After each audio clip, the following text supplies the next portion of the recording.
இன்னைக்கு இட்லி பொடி பண்ண போறோம். அதுக்கு உளுத்தம்பருப்பு ஃபர்ஸ்ட் தவக்க வறுத்துக்கணும். வறுத்துக்கிட்டு கொஞ்சோண்டு லைட்டா நல்லெண்ணெய் சேர்ப்போம். சேர்த்துட்டு நல்லா சவுக்க வறுத்துக்கணும்.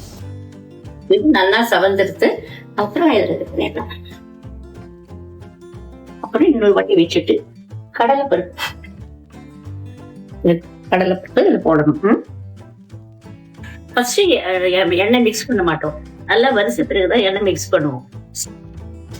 செவந்து போயிடுத்து இதை இது பண்ண. அப்புறம் மிளகாய் போடும். அதை வறுத்துக்கணும். எண்ணெய் விட வேண்டாம், வறுத்துக்கணும். உப்பு கட்டி யூஸ் பண்ணிக்கணும்.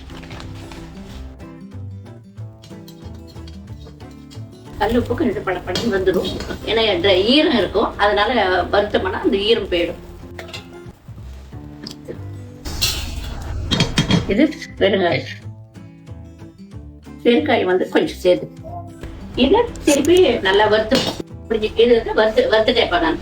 அப்புறம் இதுல போட்டு எள்ளு கொஞ்சம் மிக்ஸ் பண்ணி எள்ளு கொஞ்சம் போடுவோம். இட்லி பொடிக்கு போட்டுட்டு அதையும் நல்லா வறுப்போம். இது அப்புறம் மொத்தமா போட்டு ஒரு கொஞ்சம் இதுவா அரைச்சிப்போம்.